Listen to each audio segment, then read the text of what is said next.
Coming to you live from digital GSDA 0992539 Kokomemla Crown, DSTV channel 421 and Go TV channel 144 on Facebook, Twitter and Instagram. We're JoyNews on TV. This is JoyNews Interactive.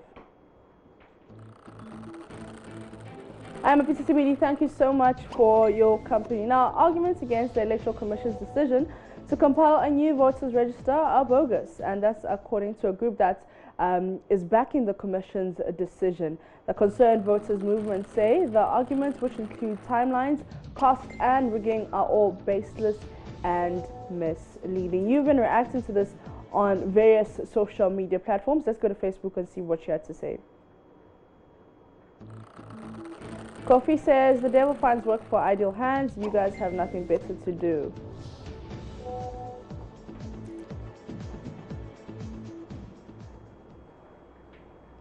Edward says, please count me out. You only want to return to power to milk the state. You have the right to demonstrate, but you think the EC does not have the right to its mandate. What an irony. What do you understand by democracy? Mr. Francis P. says, and that individual is you, unfortunately. We have to deal with party activists in governance. Kodra Impram Jr. says, ha ha ha ha. To tarnish the MPP image of winning the hearts of the people in the north for celebrating independence there and achieving peace and harmony for them through the able leadership of some kings and past head of states, this propaganda won't wash. I'm interested in the onlookers though. This one's from Ed Kofi Usubayako, who says, my friend, democracy doesn't thrive in a state of anarchy. If you strongly feel you have a case, please go to court and stop your acts of threats and intimidation.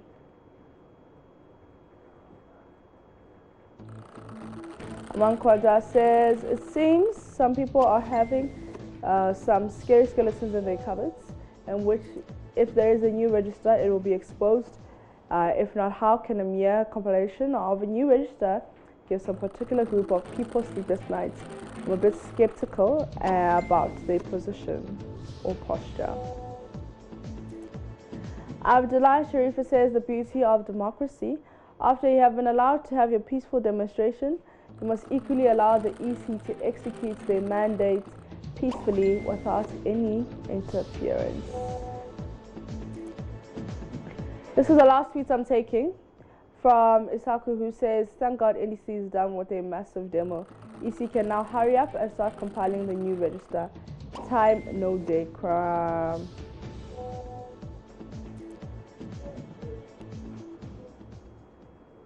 Now, according to the World Health Organization, cervical cancer is the fourth most frequent cancer in women, with an estimated 570,000 new cases in 2018, representing 6.6% of all female cancers. Approximately 90% of deaths from cervical cancer occurred in low and middle income countries. The high mortality rate from cervical cancer globally could be reduced through a comprehensive approach that includes prevention, early diagnosis, effective screening, and treatment programs. Speaking on the Ultimate Health with Notre Dame was Dr. Amagani and Gloria Youngson from awareness to action.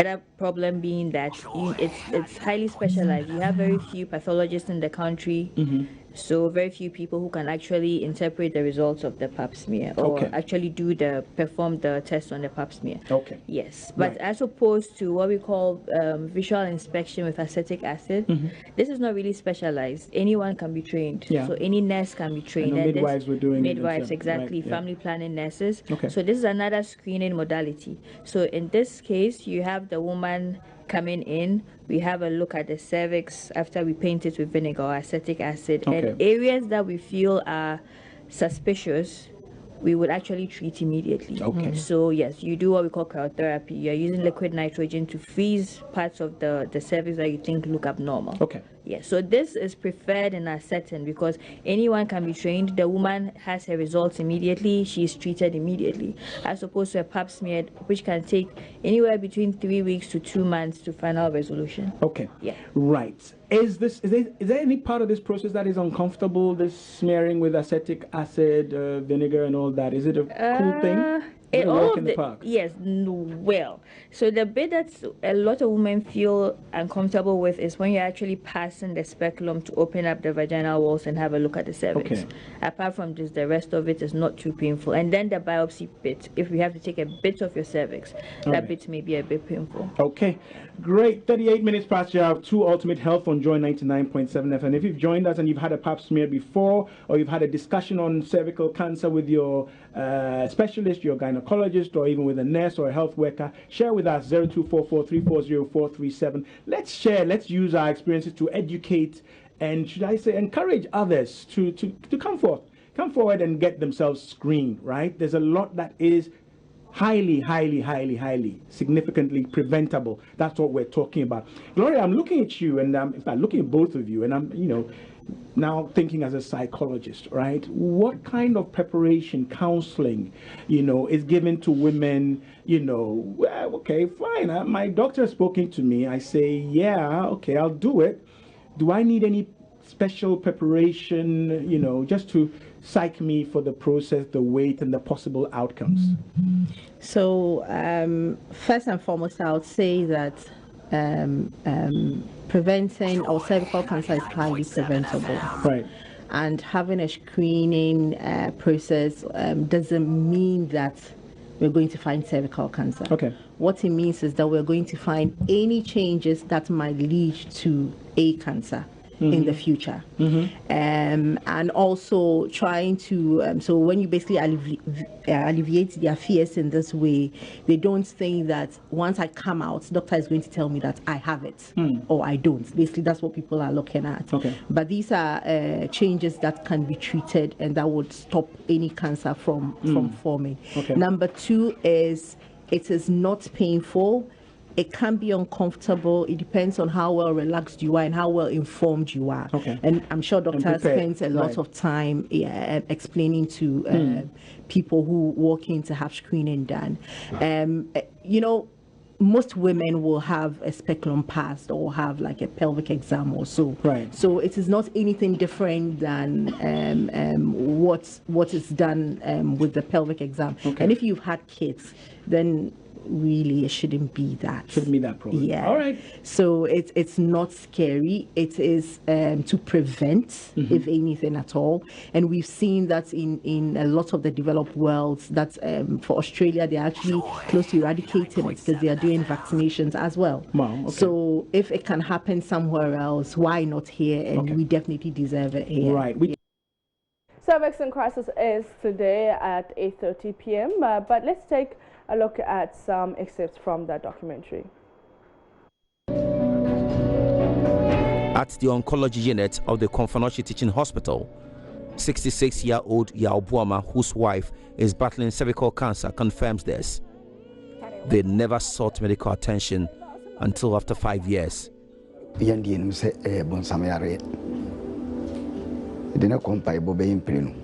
We concluded it was a spiritual disease. So I sent her to a prayer camp twice, yet she didn't get better. They kept taking money from us. I was so worried, so I took her to a Muslim traditional healer. Still, her condition was deteriorating. Observing the pain she was going through, especially at night, I then decided to take her to hospital.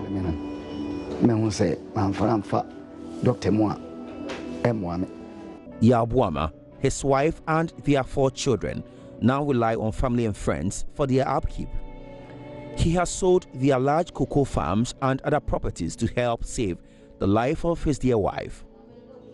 Yabuama is not ready to lose her.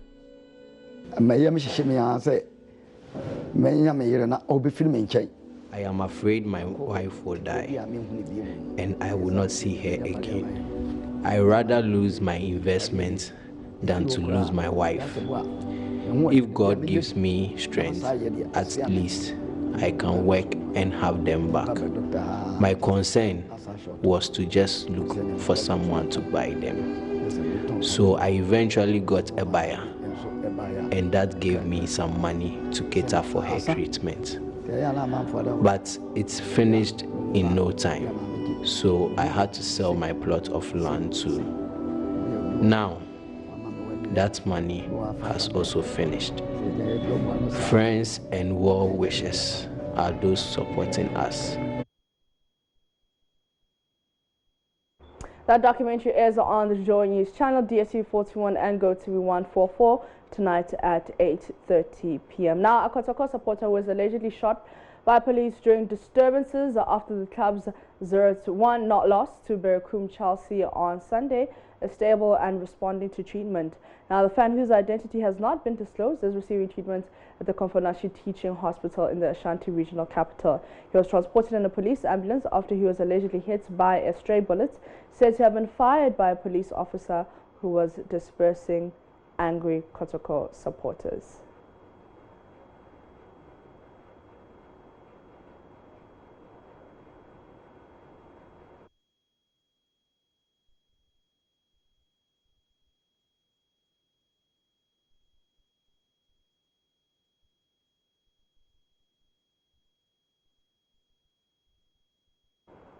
You've been reacting to this. Let's see what you have been saying on our Facebook page.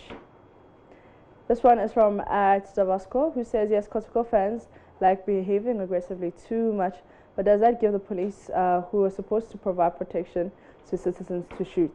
Today's police, the least we talk about them. And when you happen to take a car from Wa to the Nandom or from Bimbela to Tamale, then you know that some police officers are useless. Okay. At Poncho J says, you see why Ghana football is not attractive? Hassan KOTOKO at Accra Sports Stadium. Ghana police throw tear gas to kill many. We're crying for bring back the love. Let's see. Dennis Donko says, the police is surely a KOTOKO sympathizer. He needs to face the consequences of his notoriety. At Dat Isaku says, Ghana police are too fast in terms of using weapons. Some of these problems can be dealt with without the use of guns.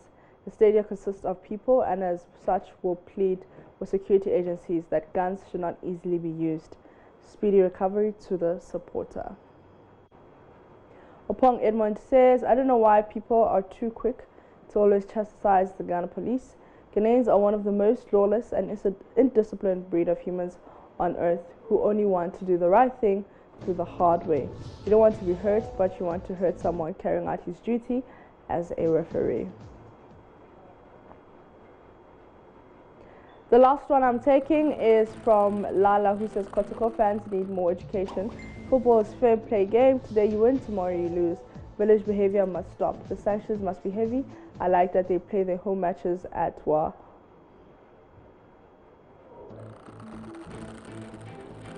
On that note, we're going to take a quick breather. We'll be back with more.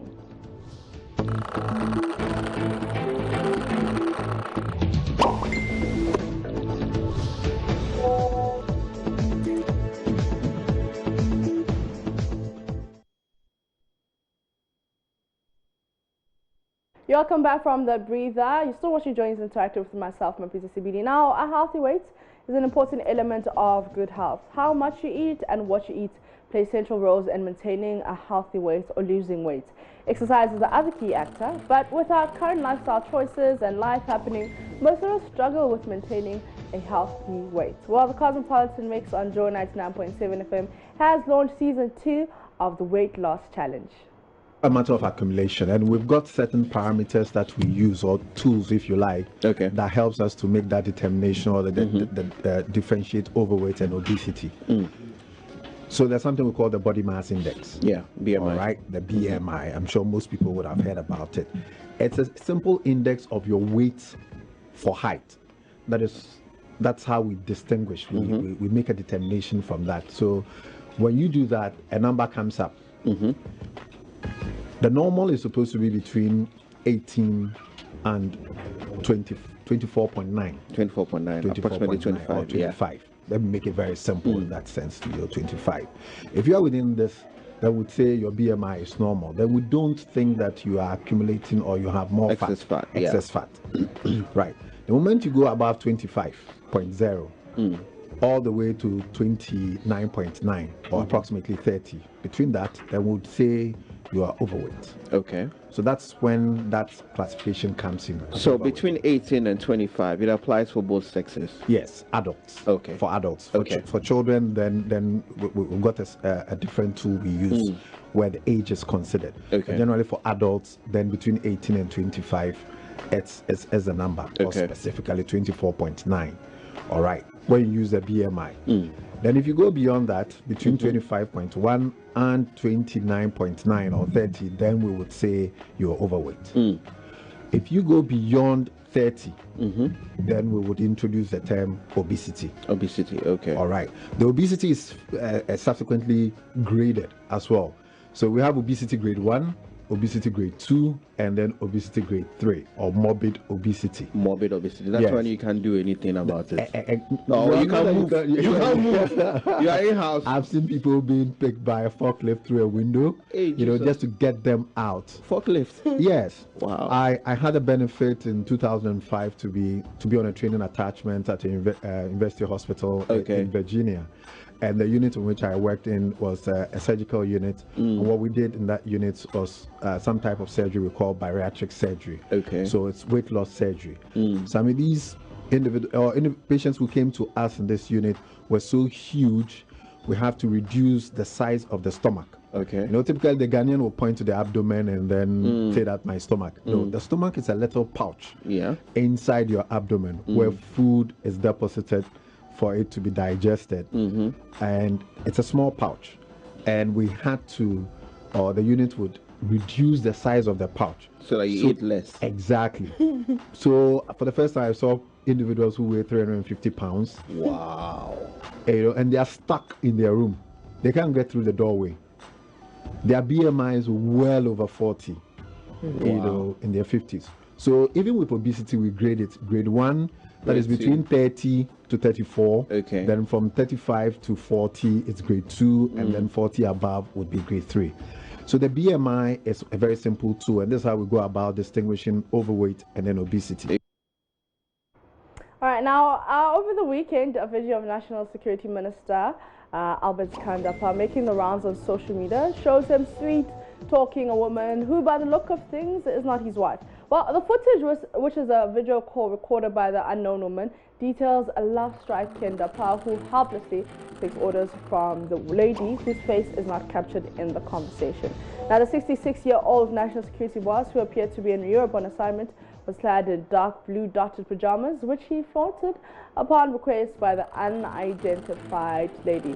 Further showing his romantic side, the minister informed her that he was going to take his bath and that they would do that together. When asked whether he misses her, an enthusiastic minister quickly responded, "Of course, of course, of course." Now the conversation ends with Mr. Dapa professing his love for his bae, and a lot of people have been reacting to this on Facebook, Twitter, and Instagram. Let's see if we can get those tweets. This one says from Ami Bensi, says women are very powerful, especially the unemployed ones. All right, this one says fella is talking about feeling insecure around medical. Meanwhile, the minister in charge of the whole nation's security is bleeding sake of insecurity. Who sympathizes who? Study RGH says bulletproof pajamas for sale at National Security Link Up #Kendapa. Spollout says Kandapa on my mind, don't judge him, but learn from his unfortunate experience.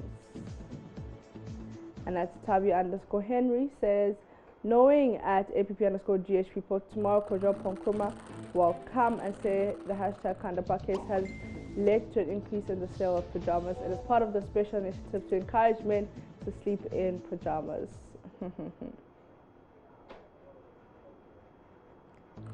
Samoan Dawson says, at Kandapa should have known this. Okay. Don't know how, but okay. Skapsi Masini says, the old sugar daddy, they carry all the girls. #Kandapa. At Albert Agri says, when you see men fall, don't laugh, learn. Emmanuel says, if it was a man who leaked a sex love tape of a woman, many so-called feminists will be wagging their tongues by this time, calling it revenge porn. This is blackmail of a public officer and breach of privacy. Arrest the lady now. Salome says, seeing lots of support for Kandapa, particularly from men. Nice. Guys, keep that same energy when it's a female public figure chatting with her toy boy. Adam says, when it comes to issues of morality, you won't get me to comment. May God have mercy on all of us. Chilano says, so our entire national security was compromised by just a video call and a woman. No army, no gang, no weapons.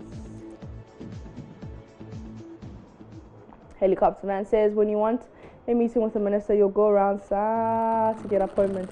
Meanwhile, someone is turning them around on social media. Nathaniel Bing says, how can you blame Honorable Kandapa for this? Did Khan force the lady to be with him? Don't fight for women who can sleep with another man because of money. Hashtag Kandapa did no wrong.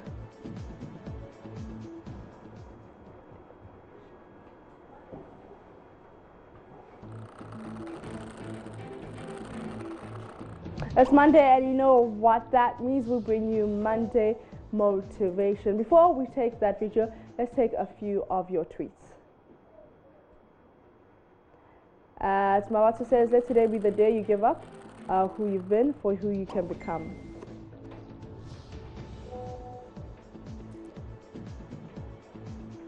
As Record App says, a good mindset never fails. Putting one's best foot forward and start doing instead of wishing has made lives better. So don't waste any more of your life wishing you could be better. Get up, put your best self forward, and be the best you know you can be.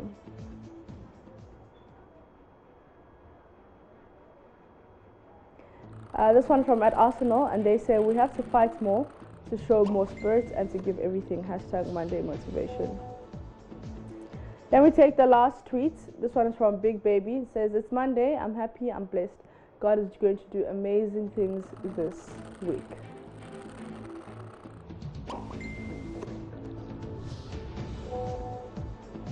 When you see men fall, don't laugh. Learn from them. That's our Monday motivation video of the day. Thank you so much for watching JoyNews Interactive with myself, Mapita CBD.